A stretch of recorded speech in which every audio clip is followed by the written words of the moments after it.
the bullet that grazed Logan Keaton's shoulder in the New Mexico Territory on a blistering afternoon in August 1877 would later seem like the best thing that ever happened to him, though at the time he thought he might bleed out under the merciless sun. He had been tracking a horse thief through the desert scrubland for 3 days when an ambush sent him tumbling off his mount into a ravine filled with mesquite and sharp rocks. His horse bolted, taking his supplies with it, and Logan found himself alone, wounded and miles from anywhere he recognized. He pressed his hand against the wound and stumbled forward, knowing that staying still meant death. The heat beat down on him like hammer strikes, and his vision swam as he pushed through the sparse vegetation. Blood soaked through his shirt, and flies buzzed around him with persistent interest. Just when he thought he might collapse and never rise again, he saw her. She emerged from behind a rock formation like something from a dream or a fever vision. An Apache woman carrying a basket of gathered plants, her dark hair gleaming in the sunlight, her movements graceful and purposeful. She stopped when she saw him, her eyes widening slightly, and for a moment they simply stared at each other across the dusty ground. Logan tried to speak, but his tongue felt thick and swollen. He took one more step, and then his legs gave out. The last thing he remembered before darkness took him was the sound of her footsteps rushing toward him and the cool touch of her hands on his burning skin. When he woke, he found himself inside a small shelter made of brush and hides, lying on a pallet of woven grass.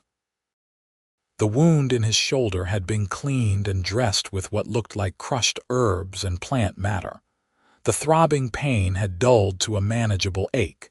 He tried to sit up and immediately regretted it as the world spun around him. "You should not move yet."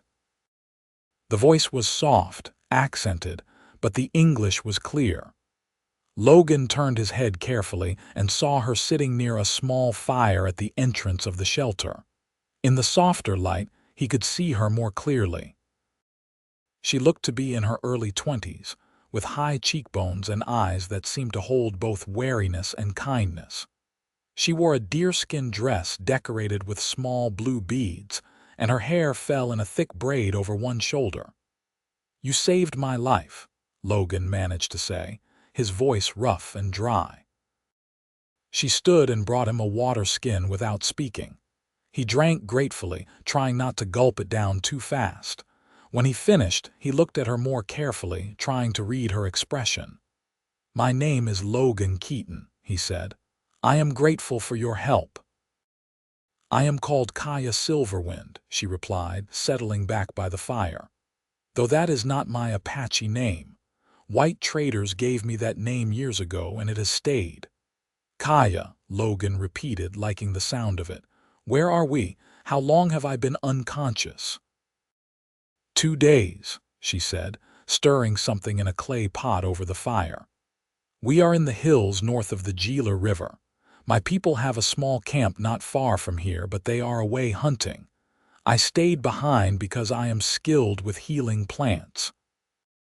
Logan processed this information slowly, his mind still foggy from fever and blood loss. "I should go. I do not want to bring trouble to you or your people." Kaya looked at him with something that might have been amusement. "You can barely sit up. You would die before you traveled a mile. Your wound was deep and you lost much blood. You need rest and medicine." He could not argue with that. The truth was, he felt weak as a newborn calf. "Then I will stay only until I am strong enough to leave. I promise I mean no harm to you." "I know," she said simply. "I saw your eyes when you looked at me before you fell. You were afraid I would leave you to die, but you did not threaten me or try to force me to help. That told me enough about your character." Something in her words stirred something deep in Logan's chest. He had spent most of his 26 years drifting from place to place, taking work where he could find it, never putting down roots. He had been a ranch hand, a scout, a deputy for a brief time in a town he could barely remember the name of now. He had thought he was content with this rootless existence, but looking at Kaya in the firelight, he suddenly felt the weight of his loneliness like a physical thing. Over the next week, Logan recovered under Kaya's careful ministration. She changed his bandages twice daily, applied fresh poultices made from plants she gathered, and fed him broths and soft foods until he regained his strength. They talked during the long desert days, sharing stories of their lives. Kaya told him she had been born in the Kaya Apache territory, the daughter of a warrior and a medicine woman. Her mother had taught her the healing arts before dying of a white man's illness when Kaya was 16. Her father had been killed 2 years later in a skirmish with soldiers. She had survived by using her skills, trading medicine and healing for protection and supplies from her extended family group. "I am alone now, mostly," she said one evening as they sat outside watching the sunset paint the sky in shades of orange and purple. "My uncle leads the hunting party. He tolerates me because I am useful, but I am a burden too. A woman without a husband, without children. I take resources but contribute little beyond my healing." "That is not true," Logan protested. "You saved my life. Your skills are valuable." She gave him a sidelong glance. "My skills would be more valuable if I had sons to hunt for the family and daughters to help with the work. My uncle has told me I should find a man, but the men in our group are either too old or already have wives, and they see me as too independent, too strange, because I spend my time with plants instead of doing women's work." Logan felt a surge of anger on her behalf. "You should not have to change who you are to please anyone." "That is easy to say when you are a man who can go where he pleases," Kaya replied, but there was no bitterness in her voice, only resignation. By the 10th day, Logan could walk without assistance, though Kaya insisted he should rest longer. He knew he should leave, should get back to civilization and the life he had been living before that bullet changed everything. But every time he thought about saddling up and riding away, something held him back. It was not just gratitude, though he owed Kaya more than he could ever repay. It was the way she laughed when he told stories about his misadventures as a greenhorn ranch hand. It was the concentration on her face as she worked with her plants and medicines. It was the quiet strength he saw in her every movement, the resilience that had kept her alive and functioning in a world that gave her few advantages. On the 12th day, he finally admitted the truth to himself. He had fallen in love with her. The realization should have terrified him. He barely knew her. They came from completely different worlds. The prejudices of both white society and tribal customs would make any relationship between them fraught with difficulty. But Logan had never been one to let obstacles stop him when he wanted something badly enough. And he had never wanted anything as badly as he wanted to stay with Kaya Silverwind. The question was whether she felt anything for him beyond the duty of a healer to her patient. He got his answer on the 13th day, though not in any way he expected. Kaya's uncle and the hunting party returned in the late afternoon, their horses loaded with deer and antelope. Logan heard them approaching and stood up, instinctively moving closer to Kaya. She had told him that her uncle, a man named Running Fox, was not cruel but was pragmatic and traditional in his views. Running Fox was a stocky man in his 40s with graying hair and a face carved by years of hardship. He looked at Logan with immediate suspicion, his hand moving to the knife at his belt. "Kaya, who is this white man?" he demanded in Apache. Logan did not speak much Apache, but he understood the tone if not all the words. Kaya responded in rapid Apache, explaining the situation. Running Fox listened, his expression growing darker. When she finished, he switched to English, his words heavily accented but clear enough. "You have brought a white man to our camp. Are you foolish? The soldiers search for any excuse to attack us. If they find we are harboring a white man, they will say we kidnapped him, that we are hostile." "I could not leave him to die," Kaya said firmly. "Would you have me dishonor the healing knowledge my mother gave me?" "I would have you think of the safety of your people before a stranger," Running Fox shot back. He turned to Logan. You leave now. You are well enough to travel." Logan met his gaze steadily. "I am grateful for the hospitality shown to me, and I understand your concerns. I will leave in the morning, but I would like to speak with you first about a matter of importance." Running Fox's eyes narrowed. "What matter?" Logan glanced at Kaya, whose face had gone very still.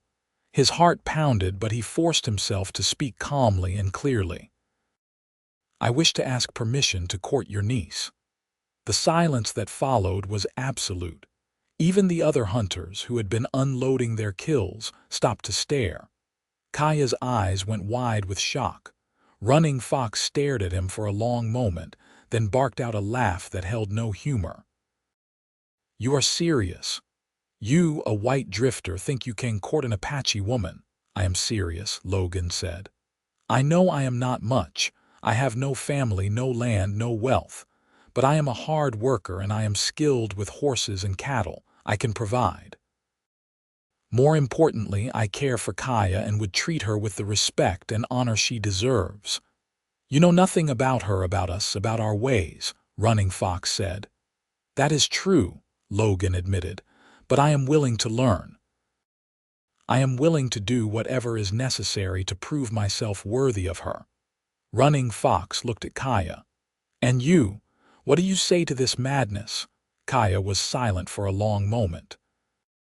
Logan held his breath, suddenly terrified that he had misread everything, that she would reject him, that this fragile connection he felt would shatter before it truly formed. Then she lifted her chin and looked her uncle in the eye. "I say that Logan Keaton has shown me more respect in 2 weeks than most men have shown me in my entire life. I say that he speaks to me as an equal, that he values my skills and my knowledge. I say that I would like the chance to know him better, to see if what I feel when I look at him is real or simply the effect of unusual circumstances." Logan's heart soared at her words. She felt something too. It was not just him. Running Fox looked between them, clearly torn. Finally, he sighed heavily. "I must discuss this with the others.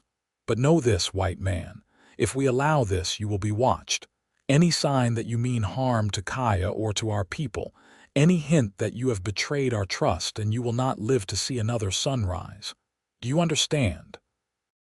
"I understand," Logan said, "and I accept those terms." The council that evening was tense. Logan sat outside the circle of firelight while the Apache hunters debated his fate. He could not understand most of what was said, but he caught Kaya's voice several times, clear and strong, arguing on his behalf. Finally, Running Fox emerged and called Logan forward. "We have decided to give you a chance," Running Fox said, "but there are conditions. First, you will work for the group. You will hunt. You will help with the camp. You will make yourself useful. Second, you will learn our language and our customs. Third, you will not be alone with Kaya without a chaperone present until we are satisfied that your intentions are honorable. And fourth, after 1 month, we will decide whether you have earned the right to continue your courtship. If we decide you have not, you will leave immediately and never return. Do you accept these terms?" "I accept," Logan said without hesitation. And so began the strangest and most wonderful month of Logan Keaton's life. He threw himself into life with the Apache group, with the same determination he had brought to every challenge he had ever faced. He rose before dawn to help with the horses, learning the names and temperaments of each animal. He went on hunting parties, at first treated with suspicion by the other men, but gradually earning a grudging respect for his skills with a rifle and his willingness to do the hard, dirty work without complaint. In the evenings, he sat with the elders and learned Apache words and phrases, stumbling over the unfamiliar sounds but persisting until he could conduct basic conversations. The children found him endlessly amusing, giggling at his mistakes but also helping him practice, their patience greater than that of many of the adults. Through it all, he saw Kaya in stolen moments and supervised visits. They would sit by the fire with Running Fox or one of the older women nearby, talking quietly about everything and nothing. Logan learned about the plants she used for healing, about the stories her mother had told her, about her dreams of traveling to the great mountains in the north that she had heard about but never seen. He told her about his own wandering life, about the parents he had lost to cholera when he was 15, about the years he had spent working his way west, always looking for something he could not quite name. Until now, he thought but did not say aloud, not wanting to seem too forward. "Do you miss it?" Kaya asked one evening in the third week. "Your old life, the freedom to go where you wanted?" Logan considered the question carefully. "I thought I was free before," he said slowly, "but I was just alone. There is a difference. Now, being here with you, even with all the restrictions and rules, I feel more like myself than I ever have before. Does that make sense?" "Yes," Kaya said softly. "It does." The month passed both too quickly and too slowly. Every day brought new challenges but also new joys. Logan found himself settling into the rhythms of the camp, learning to read the weather and the land the way the Apache did, understanding the intricate web of relationships and obligations that held the small group together. He also could not help but notice the way Kaya watched him when she thought he was not looking, the small smile that curved her lips when he successfully managed a difficult task, or made the children laugh with his still clumsy Apache. The attraction between them grew stronger with each passing day, an almost tangible thing that hummed in the air whenever they were near each other. On the 30th day, Running Fox called another council. Logan stood before them, his heart pounding as they discussed his fate. This time, the debate was shorter. When Running Fox finally spoke, his expression was still stern, but there was something else there too, something that might have been approval. "You have worked hard," Running Fox said. "You have learned much, though you still speak our language like a child." This drew some laughter from the others. "You have shown respect for our ways and our people. Most importantly, my niece has grown to care for you, and we can see that you care for her in return. We have decided to allow you to continue courting her." Relief flooded through Logan so intensely he almost sagged. "Thank you," he managed to say. "You will not regret this decision." "See that we do not," Running Fox replied. "Now there is the matter of the future to discuss. Winter is coming and we cannot stay in these hills. We must move to our winter camp. You will come with us if you wish to continue this courtship." "I will," Logan said immediately. The winter camp was in a sheltered canyon 3 days' journey to the east.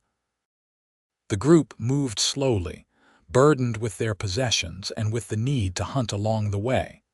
Logan rode beside Kaya, finally able to talk with her more freely now that the first month of probation had passed.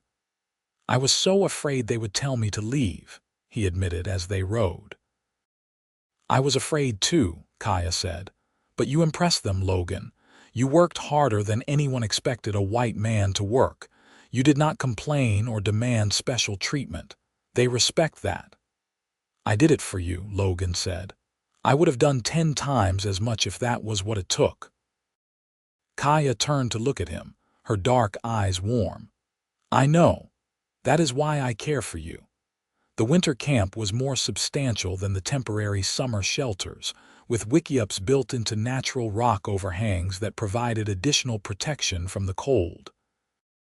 Logan helped with the construction, learning how to build the dome-shaped structures and weatherproof them with grass and hides. As winter settled over the land, Logan and Kaya spent more time together. The courting rules were relaxed slightly, and they were allowed to walk together in the camp, though always within sight of others. They talked for hours, sharing their thoughts and feelings, building a foundation of friendship and understanding beneath the growing passion. One cold December evening, Logan worked up the courage to take Kaya's hand as they walked. She looked down at their joined hands, then up at his face, and smiled. It was a small gesture, but it felt momentous, a crossing of some invisible threshold. In my world, when a man wants to marry a woman, he asks her father for permission, Logan said quietly. Since your father is gone, I would need to ask Running Fox. But before I do that, I need to know how you feel. Do you want to marry me, Kaya? Kaya stopped walking and turned to face him fully. The setting sun painted her face in shades of gold and amber. I never thought I would marry, she said slowly. I thought I would live my whole life alone, useful but always on the edges of things, never truly belonging anywhere. But then you stumbled into my life, bleeding and half dead, and everything changed. You see me, Logan. Not just a healer, not just an Apache woman, but me. How could I not love you for that? Is that a yes? Logan asked, his heart hammering in his chest. That is a yes, Kaya said, and then she was in his arms and he was kissing her, pouring all his love and hope and need into that kiss. She kissed him back with equal fervor, her hands clutching his shoulders, her body pressed against his. When they finally broke apart, both breathing hard, Logan rested his forehead against hers. I will speak to Running Fox tonight, he promised. Running Fox was sitting by his fire when Logan approached him.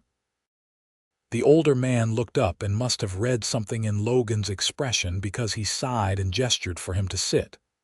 You wish to marry Kaya, Running Fox said. It was not a question. I do, Logan confirmed. I love her and she loves me. I know I am not what you would have chosen for her. I know there will be difficulties, but I swear to you that I will spend the rest of my life making her happy and keeping her safe. Running Fox was quiet for a long time, staring into the fire. When he finally spoke, his voice was heavy with something that sounded like sadness. You are right that this will be difficult. My people and your people are at war, even if the fighting is not constant. There are many who would judge you both harshly for this union. There will be times when you are welcome in neither world, when you belong nowhere. Then we will make our own place, Logan said firmly. Together. Running Fox looked at him for a long moment, then nodded slowly. You remind me of myself when I was young, so certain, so ready to fight the world for what you want. That certainty can be a strength, but it can also blind you to dangers. He paused, then continued. But I have watched you these past months. You are a good man, Logan Keaton. Stubborn and sometimes foolish, but good. And Kaya needs someone who will stand with her, not try to change her. You have shown that you can do that. So you give your permission, Logan asked, hardly daring to hope. I give my permission, Running Fox said. But hear me well. You must think carefully about the future. You cannot stay with us forever. The soldiers grow bolder every year. Soon there may not be any free Apache left in this territory.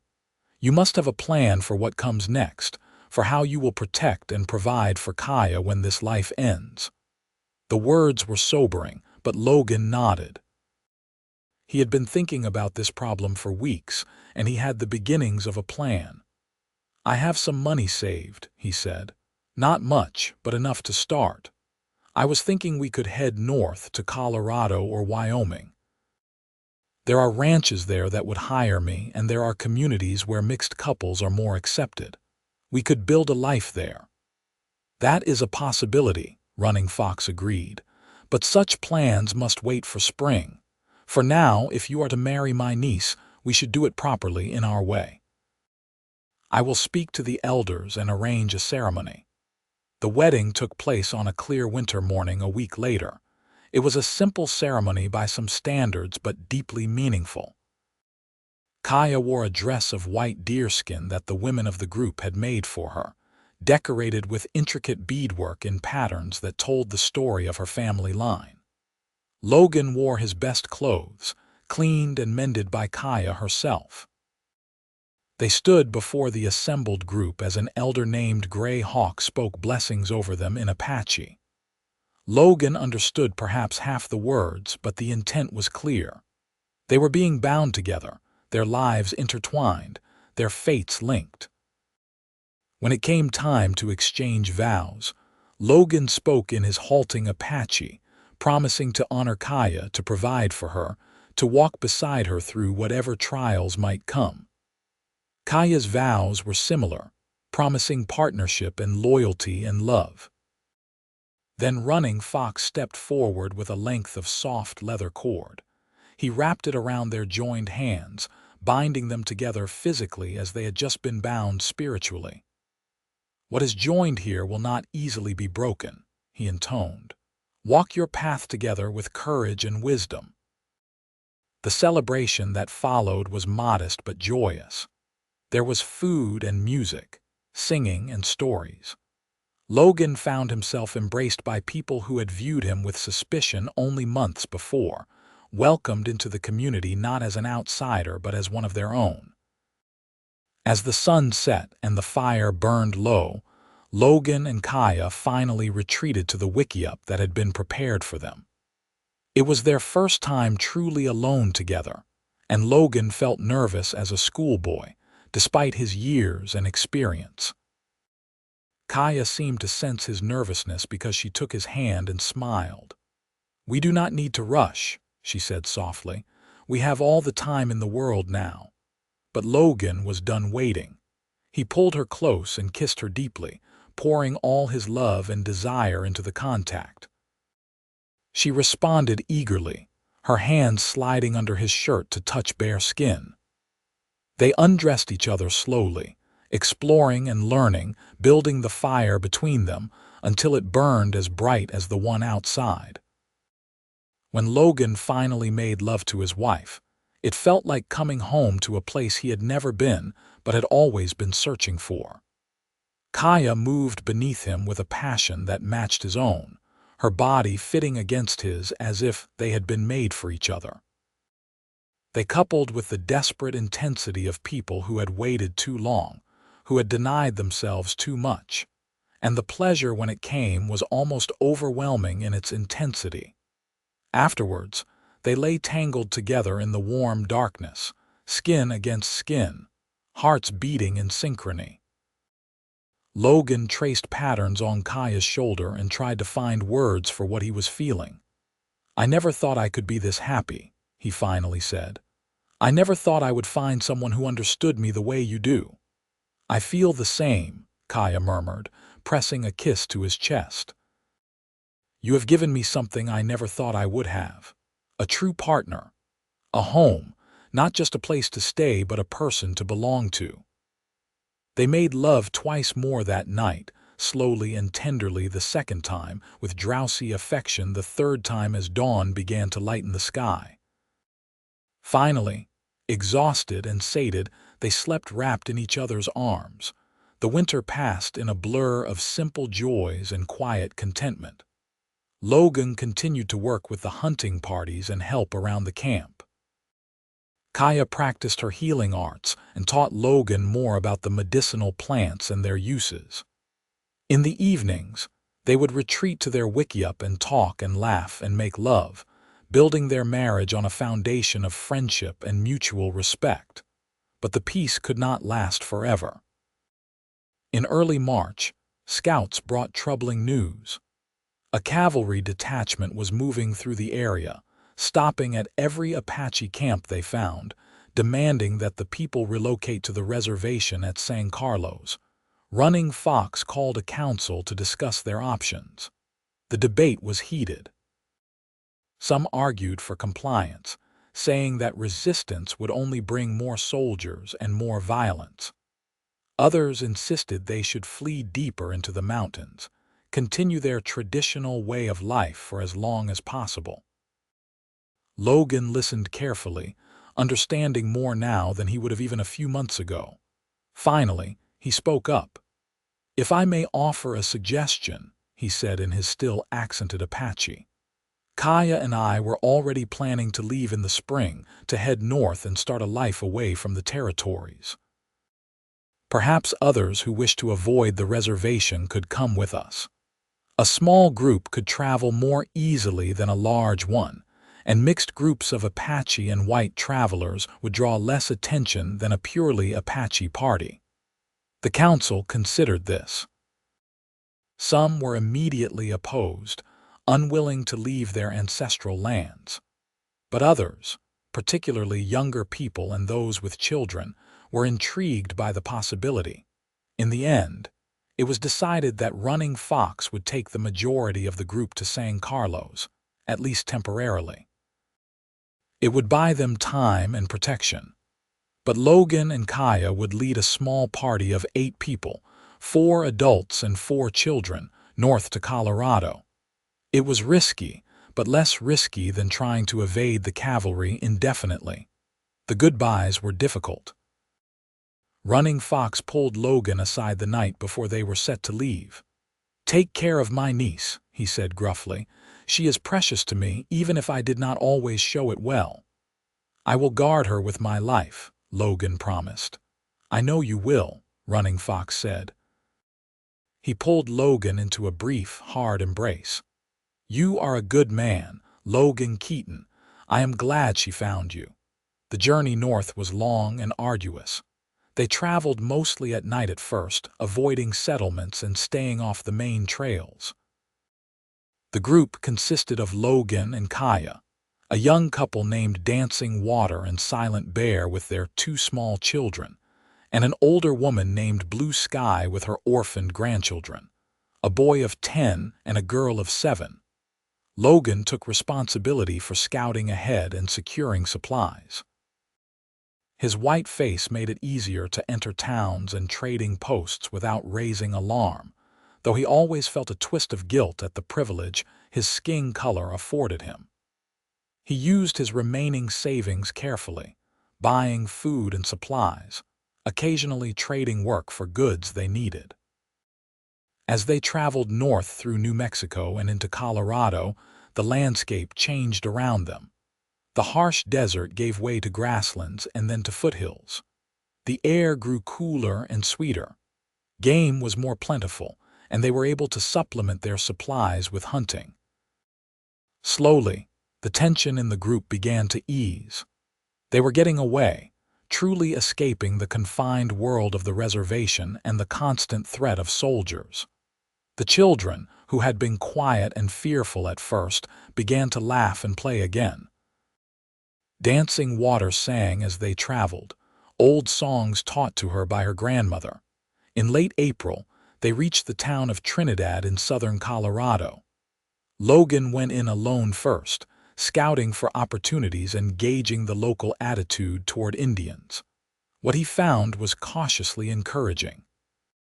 Trinidad was a rough town, full of miners and cowboys and the usual assortment of frontier characters, but it was also diverse in its way. Mexicans, freed slaves, Chinese railroad workers, and yes, even some Indians lived and worked in the area. Logan found work quickly on a ranch owned by a Scottish immigrant named Malcolm Fraser. Fraser was a practical man who cared more about a worker's skill than his associations. When Logan explained that he had a wife and friends who needed shelter, Fraser offered them the use of an old bunkhouse on the far edge of his property. "I will not lie and say everyone around here will welcome you," Fraser said bluntly. "There are plenty of folk with hard feelings about Indians. But I judge a man by his work and his word. You do right by me, and I will do right by you." It was more than Logan had dared hope for. He brought the group to the ranch that evening, and Fraser was true to his word. The bunkhouse was rough but weatherproof, and there was a good well nearby.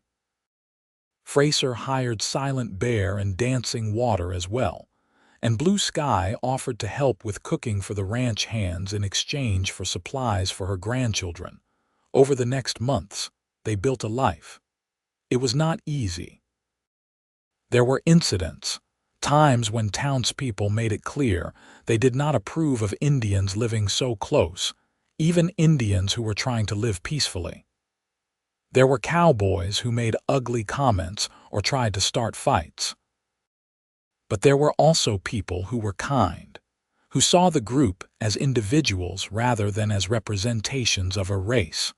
Logan worked harder than he had ever worked in his life. He was up before dawn and did not stop until long after dark, determined to prove himself indispensable to Fraser and to earn enough money to buy land of his own someday. Kaya found work too, using her healing skills to help with sick animals and occasionally being called on to help with human ailments when the local doctor was unavailable or too expensive. In September, Kaya told Logan she was pregnant. The news filled him with a joy so intense it was almost painful. They celebrated privately that night, making love with tender care, Logan's hands gentle on Kaya's still flat belly. "I am afraid," Kaya admitted as they lay together afterwards. "I am afraid that something will happen, that we will not be able to keep this child safe." "Nothing will happen," Logan said fiercely. "I will not let anything happen to you or our baby. We have come too far and fought too hard to build this life. No one will take it from us." Kaya smiled and kissed him. "My fierce husband," she murmured. "I believe you." The pregnancy progressed well. Kaya continued to work through the fall, though she moved more carefully as her belly swelled. The other women in the group were excited, offering advice and making preparations. Blue Sky wove a cradle board in the traditional Apache style, and Dancing Water sewed tiny clothes from soft cloth Logan brought from town. Winter came, cold and snowy in the Colorado mountains. Logan worried constantly about Kaya, afraid the harsh weather would affect her health or the baby's. But Kaya was strong, and she insisted she felt well. "Apache women have been having babies in harder conditions than this for generations," she reminded him. "I am fine, Logan. The baby is fine." In late February 1878, on a night when the wind howled around the bunkhouse and snow fell thick outside, Kaya went into labor. Blue Sky and Dancing Water attended her while Logan paced outside like a caged animal, driven half mad by the sounds of his wife's pain and his inability to help her. Silent Bear sat with him, offering silent companionship. "Women are stronger than us," he said at one point. "This is their battle to fight. We can only wait and pray." Just before dawn, Logan heard a new sound, a baby's cry, thin and reedy but unmistakably alive. His heart leaped into his throat. He waited for what felt like hours but was probably only minutes before Dancing Water came to the door. "You have a son," she said, smiling. "A strong, healthy son, and Kaya as well." Logan rushed inside. Kaya lay on their bed, exhausted but radiant, cradling a small bundle wrapped in soft cloth. Logan approached slowly, almost reverently, and looked down at his son for the first time. The baby was tiny and red-faced, with a shock of dark hair. His eyes were squeezed shut, and his little fists waved in the air. Logan felt his throat tighten with emotion. This was his child, his and Kaya's, a perfect blending of both their heritages. "He is beautiful," Logan whispered. "You are beautiful. You are both perfect." "Do you want to hold him?" Kaya asked. Logan nodded, unable to speak. Kaya placed the baby carefully in his arms, showing him how to support the small head. Logan looked down at his son and felt his entire world shift and realign. Everything he had done, every choice he had made that led him to this moment, suddenly made perfect sense. What should we name him? Kaya asked. They had discussed names before but had not reached a decision. Now, looking at his son, Logan knew exactly what he wanted to call him. Samuel, he said. After my father, Samuel Keaton, if that is acceptable to you. Samuel, Kaya repeated, testing the name. Yes, I like it. Samuel Keaton. But he should also have an Apache name, one that connects him to my people and their traditions. Blue Sky, who had been cleaning up the birthing materials, spoke up. He was born at dawn as the sun broke through the storm clouds. Dawn Bringer would be an appropriate name. It speaks to hope, to the ending of darkness and the coming of light. Dawn Bringer, Logan said softly. Samuel Dawn Bringer Keaton, a name that honors both sides of his heritage. Kaya smiled. It is perfect, just like him. The months after Samuel's birth were some of the happiest of Logan's life. He loved being a father, loved the way his son's face lit up when he saw Logan come home from work, loved the feeling of holding the small, warm body against his chest. Kaya bloomed in motherhood, patient and loving, teaching Samuel Apache words alongside English ones, singing him the songs her mother had sung to her. Malcolm Fraser proved to be a generous employer, giving Logan a raise when Samuel was born, and occasionally sending his wife to visit with small gifts of food or clothing for the baby. The Frasers had lost their own children to illness years before, and they seemed to find some comfort in doting on Samuel. By the summer of 1878, Logan had saved enough money to start seriously looking for land. He wanted something away from town but not too isolated, with good water and grazing land. He wanted to build a real home for his family, something solid and permanent. In August, he found what he was looking for. A small valley with a creek running through it, nestled in the foothills about 15 miles from Trinidad. The land was for sale cheap because the previous owner had given up and returned east. Logan went to the bank and arranged a loan for the remainder of the purchase price, using his wages and reputation as collateral. When he brought Kaya to see the land, she stood at the crest of the hill looking down at the valley and began to cry. "This is really ours?" she asked. "This belongs to us." "It does," Logan confirmed. "We own it outright, or we will once I finish paying off the loan. This is our home, Kaya, yours and mine and Samuel's." She threw her arms around him, laughing and crying at the same time. "I never thought I would have this land of my own. A place that no one can take away." "No one will take it away," Logan promised. "I will make sure of that." They began building immediately. The entire group helped, working together to construct a sturdy cabin using logs cut from the property. It was hard work, but there was joy in it too, the satisfaction of creating something lasting and real. By October, the cabin was finished, 2 rooms with a good stone fireplace and a porch that looked out over the valley. Silent Bear and Dancing Water decided to settle on the far end of Logan's property, building their own smaller cabin. Blue Sky and her grandchildren chose to stay closer to town, where the children could attend the small school that had recently opened. But they visited often and the 3 families remained close. Life fell into a rhythm. Logan worked his land, raising cattle and horses, slowly building his herd. Kaya tended a large garden and continued her healing work, her reputation spreading so that people came from miles around seeking her help. Samuel grew from a baby to a toddler, curious and fearless, equally comfortable speaking English and Apache. In the spring of 1880, Kaya became pregnant again. This time she felt more confident, less afraid, and the pregnancy was easier. In December, she gave birth to a daughter. They named her Lily Dawn Keaton, Lily for Logan's mother and Dawn to echo her brother's Apache name. Lily was different from Samuel. Where he had been a quiet baby, she was loud and demanding.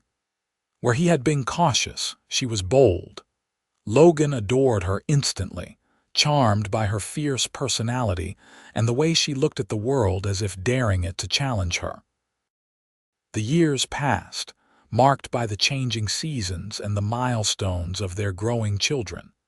Samuel started helping Logan with the ranch work when he was barely big enough to hold a rope. Lily followed her mother everywhere, learning about plants and healing. They were happy years, full of hard work and simple pleasures, but the outside world had a way of intruding, even in their isolated valley. In the winter of 1882, a group of men rode onto Logan's property while he was out checking fence lines. Kaya was alone with the children when they arrived, 7 men with hard faces and hostile eyes. "We heard tell there was a squaw living out here," one of them said, his voice ugly. "We do not take kindly to Indians settling in these parts. You need to pack up and move on." Kaya stood on the porch with Lily in her arms and Samuel pressed against her side. She kept her voice calm and steady. "This is our land. We own it legally. You have no right to tell us to leave." "No right," the man laughed. "We have whatever rights we take. Now you can leave on your own or we can burn you out. Your choice." Kaya felt fear grip her heart, but she refused to show it. "My husband will be home soon. He will not take kindly to finding you threatening his family." "Your husband is a traitor to his own kind," another man spat. "Marrying an Indian. He is as bad as you." Before Kaya could respond, she heard hoofbeats. Logan came riding hard around the bend, and even from a distance she could see the fury on his face. He pulled his horse to a stop and dismounted in one fluid motion, his hand resting on the rifle at his saddle. "Get off my land," he said, his voice deadly quiet. "Right now." "Or what?" the first man challenged. "There are 7 of us and one of you." "I do not need even odds," Logan said. "I need to protect my family, and I will do that by any means necessary. So I will ask you one more time. Get off my land." The men exchanged glances. Whatever they saw in Logan's face made them reconsider their intentions. The leader spat on the ground. "This is not over," he said. "You cannot hide out here forever, breeding more half-breeds." "We are not hiding," Logan said. "We are living. There is a difference. Now leave before I forget I am a peaceable man." The men rode off, but the incident left everyone shaken. That night, after the children were asleep, Kaya and Logan talked about what to do. "Maybe we should leave," Kaya said quietly. "Go farther north to Montana or Wyoming, somewhere more remote." "No," Logan said firmly. "We have built a life here. We have friends, a home, a working ranch. I will not let ignorant men drive us away from what we have earned." "But what if they come back? What if they hurt you or the children?" Logan pulled her close. "Then I will deal with it. Kaya, I promised you that I would keep you safe, and I meant it. I will not run from these men. I will not teach our children that they have to hide who they are or be ashamed of their heritage. We have as much right to be here as anyone." Kaya nodded against his chest. She knew he was right, but the fear remained. They had been so happy, so secure in their little valley. Now that security felt fragile, threatened by forces beyond their control. But Logan was true to his word. He went into town the next day and spoke to the sheriff, filing a formal complaint. The sheriff, a weary man named Tom Wilson, was sympathetic but not optimistic. "I will talk to those men," Wilson said. "But realistically, there is not much I can do unless they actually commit a crime. And even then, getting a jury to convict white men for harassing an Indian would be nearly impossible." "So you are saying we are on our own," Logan said flatly. "I am saying you should be careful," Wilson replied. "Watch your back. Maybe get some help, hire a hand or two who can be around when you are out on the range." Logan took the advice. He hired 2 young cowboys, brothers named Jack and Tom Mallory, who needed work and did not seem to care about the color of Kaya's skin. He also made sure he was never gone from the house for long, and he taught Kaya to shoot if she did not already know how. The next few months were tense, but the threatened attack never came. Gradually, life returned to normal. The children grew and thrived. Samuel started attending the school in town, despite some initial resistance from other parents. Lily was still too young for school but spent her days learning from her mother and playing in the valley. In the summer of 1883, Running Fox came to visit. Logan barely recognized him at first. The proud warrior he had known had aged dramatically. His hair was completely gray now, and he moved with the stiffness of old pain. But his eyes lit up when he saw Kaya and met his great-niece and nephew for the first time. They had a feast that night, and Running Fox told stories of the old days, of life before the reservations and the endless struggle to maintain dignity in the face of impossible circumstances. "The reservation is a hard place," he said quietly when the children had gone to bed. "Many are sick and the supplies the government promises rarely arrive. But we endure, we survive. You could stay here," Logan offered. "There is room and we could use your wisdom." Running Fox shook his head. "My place is with my people. But I wanted to see you to know that my niece is happy and well, and I can see that she is. You have done well, Logan Keaton. You have kept your promises." "I have tried," Logan said simply. Running Fox left after a week, but his visit seemed to ease something in Kaya. She had been carrying guilt, Logan realized, guilt over leaving her people and building a comfortable life while they suffered. Seeing Running Fox and hearing his approval had lifted that burden. The years continued to pass. Samuel grew into a strong, capable young man, as comfortable on horseback as on his own feet. Lily became a skilled healer like her mother, with a gift for working with animals as well as people. In 1886, Kaya gave birth to another son, whom they named Michael Running Keaton, after Logan's brother who had died young and after Running Fox. The ranch prospered. Logan's herd grew, and he became known for breeding quality horses. Kaya's reputation as a healer spread even further, and people traveled from as far as Denver to seek her help for difficult ailments. They were not wealthy by any means, but they were comfortable, and they were happy. In 1890, Samuel turned 13, and Dancing Water's eldest daughter, a girl named Morning Star who was 12, came to live with them for a while to learn healing from Kaya. Logan watched Samuel and Morning Star together and saw the beginning of something that made him smile. Young love, tentative and sweet, just as his and Kaya's had been. That summer, Malcolm Fraser died peacefully in his sleep. His widow, having no children to leave the ranch to, sold it and moved back to Scotland. Before she left, she came to visit Logan and Kaya. "I want to thank you," she said. "Malcolm always said you were one of the best workers he ever had. More than that, you were a good man, and you proved to him that the world did not have to be as hard and divided as it often seemed.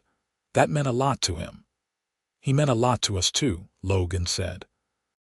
"He gave us a chance when few others would have." The 1890s brought changes. The frontier was closing, the wild lands being tamed and divided and settled. New people moved into the area, and Trinidad grew from a rough frontier town into something more substantial. Some of the new arrivals were more tolerant of mixed families, others less so. But by now Logan and Kaya had established themselves too firmly to be easily dislodged. Running Fox died in 1893, and Kaya grieved deeply for the uncle who had been the last real link to her childhood and her people. But she found comfort in her family, and in the knowledge that she was living the life he had wanted for her, a life of dignity and purpose. In 1895, Samuel married Morning Star in a ceremony that blended white and Apache traditions. Logan stood beside his son, his heart full to bursting with pride and love. He looked at Kaya across the celebrating crowd and saw tears of joy on her face. They had come so far from that day in the desert when she had found him bleeding and dying. They had built something neither of them had thought possible: a family, a home, a legacy. That night, after the celebration had ended and the young couple had gone to start their own life together, Logan and Kaya sat on their porch watching the stars. "You remember the day we met?" Logan asked. "I remember everything about that day," Kaya said. "I remember thinking you were either very brave or very foolish to be out in the desert alone. I remember how you looked at me, not with fear or suspicion, but with hope." "I fell in love with you in that moment," Logan admitted. "Or maybe I fell in love with you when you stayed instead of leaving me to die. But either way, I knew you were meant to be mine." "Fate," Kaya said softly. "Yes," Logan agreed. "Fate brought you into my path, and I was smart enough not to let you leave." Kaya laughed and leaned her head on his shoulder. "You make it sound like I had no choice in the matter." "You had a choice," Logan said seriously. "You could have said no when I asked permission to court you. You could have refused me at any point. But you did not, and I thank God every day that you did not." "How could I refuse?" Kaya murmured. "You looked at me like I was precious, like I mattered. No one had ever looked at me that way before. You gave me everything I never knew I wanted." They sat in comfortable silence, watching the night deepen around them. Inside the house, they could hear Lily singing to Michael, teaching him one of the old Apache songs. The sound drifted out to them, sweet and clear in the darkness. "We have had a good life," Logan said finally.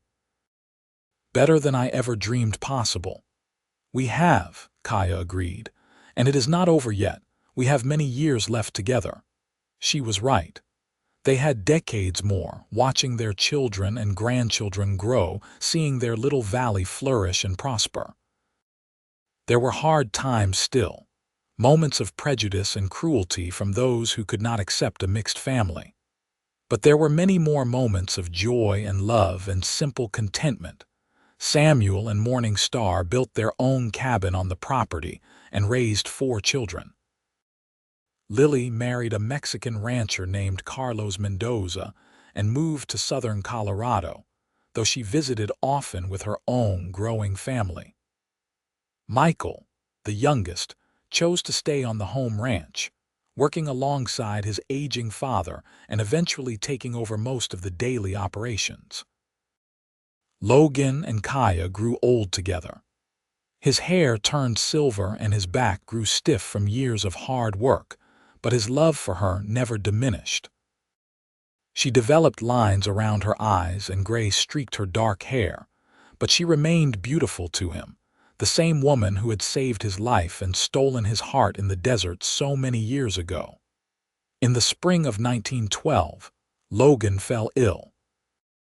It started as a cough that would not go away and progressed to weakness and pain in his chest. Kaya tried all her medicines and remedies, but they could only slow the inevitable, not stop it.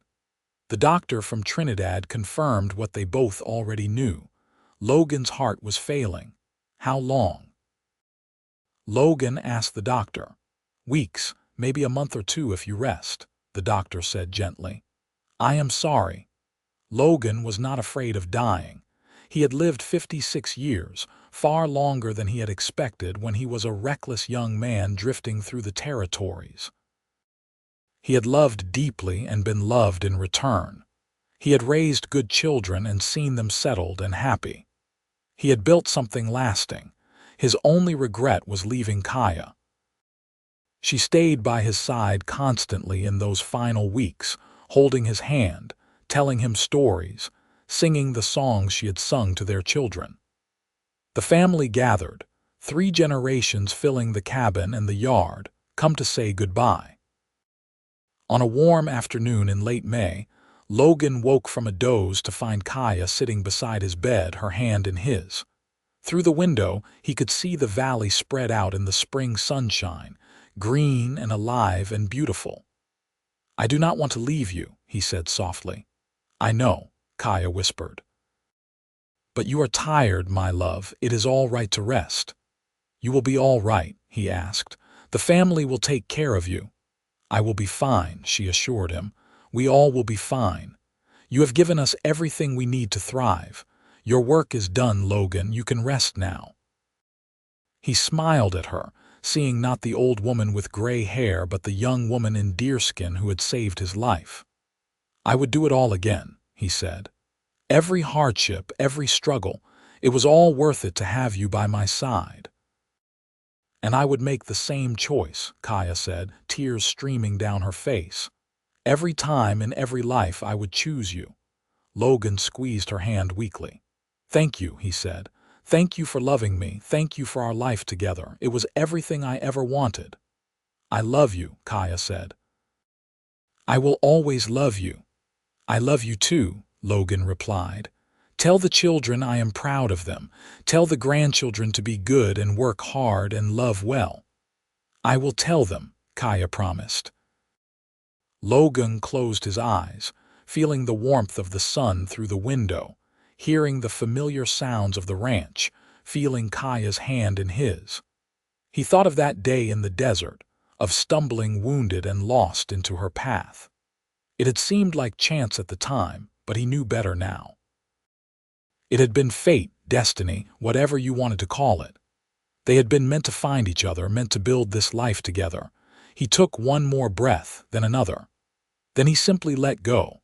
Kaya felt the moment he left her, felt his hand relax in hers and his breathing stop. She sat with him for a long time, memorizing his face one last time, saying her private goodbye. Then she called their children in and they wept together, mourning the man who had been the center of their world. They buried Logan on the hill overlooking the valley, under a cottonwood tree he had planted himself when they first built the cabin. The funeral was attended by hundreds of people, white and Apache and Mexican, all come to pay their respects to a man who had lived his life with courage and integrity. Kaya lived another 8 years, surrounded by her children and grandchildren and great-grandchildren. She continued her healing work until the very end, teaching the next generation everything she knew. She spoke often of Logan, keeping his memory alive, making sure everyone knew the story of how they had met and fallen in love. On a quiet morning in August 1920, Kaya died peacefully in her sleep. She was 65 years old, ancient by the standards of the time. They buried her beside Logan under the cottonwood tree, and the whole family gathered once more to say goodbye. Samuel, now an old man himself, stood at his parents' grave after the others had left. He thought about everything they had built, everything they had overcome. They had started with nothing but love and determination, and they had created a legacy that would last for generations. "Thank you," he said softly to the 2 mounds of earth. "Thank you for showing us how to live, how to love, how to stand firm in the face of hatred and fear. We will not forget." The wind rustled through the cottonwood tree, and Samuel smiled. He could almost hear his mother's voice in that sound, singing one of her old Apache songs. He could almost see his father standing on the porch, watching the sunset over the valley. They were gone, but they were not forgotten. Their story would be told and retold, passed down through the generations. The story of an Apache woman and the white man who believed their meeting was fate. The story of 2 people who loved each other enough to defy the world and build a life together against all odds. It was a story worth telling, a story worth remembering. And it was a story that would never truly end, as long as there were children and grandchildren and great-grandchildren to carry it forward, to live by its lessons, to believe in the power of love to overcome any obstacle. The valley remained in the family, worked by Samuel's children and then their children. The cabin was maintained and preserved, a monument to Logan and Kaya and everything they had represented. People came from miles around to hear the stories, to learn about the mixed family that had thrived in a time and place that said such things were impossible. Years turned into decades. The Wild West became history, the frontier closed, the world changed beyond recognition. But in that small valley in Colorado, the legacy of Logan Keaton and Kaya Silverwind continued. Their descendants married and had children of their own, mixing bloodlines and cultures, creating something new and beautiful from the foundation their ancestors had laid. The great-great-grandchildren who played in the valley never knew Logan or Kaya in person, but they knew their story. They knew about the day an Apache woman crossed a wounded cowboy's path by chance.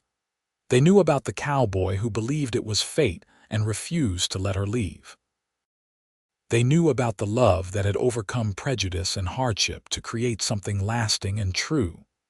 And they carried that knowledge forward into their own lives, armed with the certainty that love, real love, the kind that Logan and Kaya had shared, could conquer anything. That was the true legacy, more valuable than land or money or any material possession. It was the knowledge that two people who should never have met, who came from completely different worlds, had found each other and built something beautiful together. That was the story. That was the legacy. And that was the happily ever after that Logan had promised Kaya on that day in the desert when he asked to court her, when he swore he would spend his life making her happy. He had kept that promise, and she had kept hers to him, and together they had created something that would last forever. The end of their physical lives was just the beginning of their immortality, living on in the hearts and minds and memories of everyone they had touched, everyone who heard their story, everyone who believed that love could indeed conquer all. They had proven it was possible, and that proof was the greatest gift they could have left to the world.